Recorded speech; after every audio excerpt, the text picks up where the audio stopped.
Have you ever noticed a closeness between a mother and son that feels a little different? It's not just loving or supportive, it's entangled. From the outside, it looks like the perfect bond, a devoted mother and a good son. There's no conflict, no distance, no rebellion, and yet something feels off. This is the paradox. A relationship that looks like the ultimate love can be the one that quietly steals the most freedom. How can love feel like both safety and a cage? You're probably told how lucky you are. Your mom loves you so much. You two are so close, and you nod. Because on paper, it's true.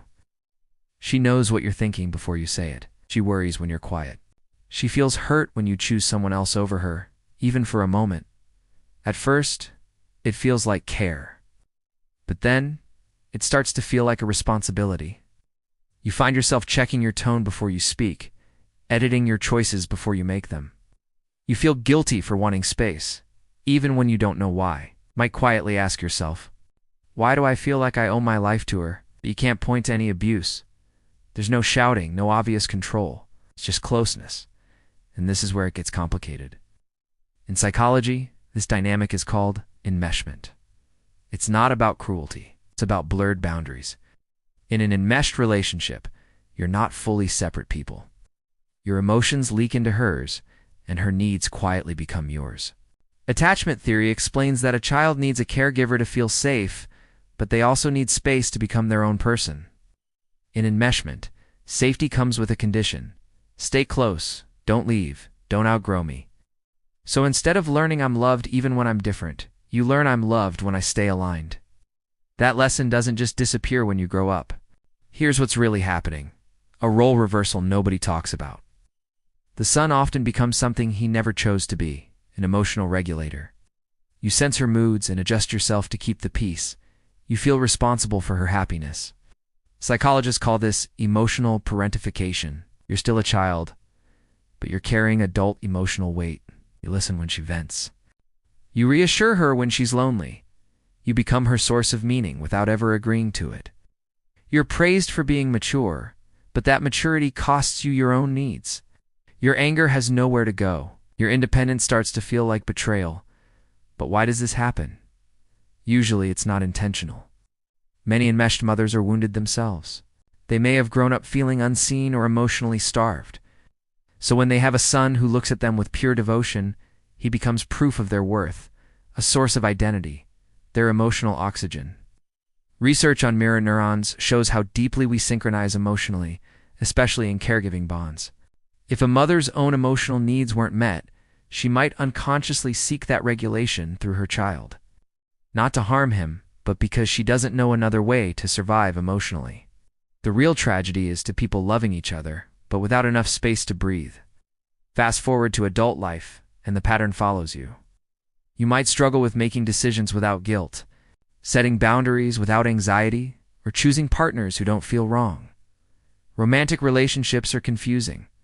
You might attract partners who need saving, or you might feel emotionally numb with partners who want closeness. That's because you learn that intimacy means responsibility, not reciprocity. You learn that love equals monitoring, adjusting, and staying small. So real freedom feels unfamiliar, and unfamiliar feels unsafe. This creates a huge internal conflict. Part of you wants independence, but another part feels like leaving would destroy her. So you stay stuck, not fully living, not fully leaving. Psychologists call this ambivalent attachment, wanting closeness and distance at the same time. You crave autonomy, but when you reach for it, anxiety pulls you back. You ask yourself, why do I feel like I'm abandoning someone just by being myself? Because you were taught that separation equals harm. But healthy love says the exact opposite. Healthy love has edges. It allows for disappointment and survives disagreement. In a healthy dynamic, you are not responsible for another adult's emotional state. Love doesn't require you to erase yourself, and boundaries don't equal rejection. Ability to stay connected while being separate is a core developmental task. If you never got to practice it, that's not a failure. It's just a missing lesson. You weren't broken, you were trained. If you're listening and feeling something tighten in your chest, that makes sense. If you feel loyalty and resentment at the same time, that makes sense. If you love your mother deeply and also feel trapped, that makes sense.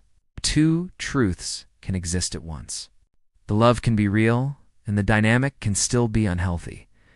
Acknowledging that doesn't make you ungrateful. It makes you honest. Here's a softer way to see it. Your mother did the best she could with what she had, and you're allowed to do better with what you have now. Growth doesn't require punishment. It requires clarity. You're not rejecting her. You're reclaiming yourself. And maybe that's the realest act of love. So let's go back to that strange closeness, that love that feels both warm and heavy. You're not selfish for wanting space. You're not cold for needing boundaries. You're not broken for struggling to separate. You're human. Healing doesn't mean cutting ties. It means untangling them, slowly, compassionately, and without shame. Because you were never meant to carry someone else's emotional world on your shoulders. You were meant to build your own. And that is where freedom begins. Thanks for watching.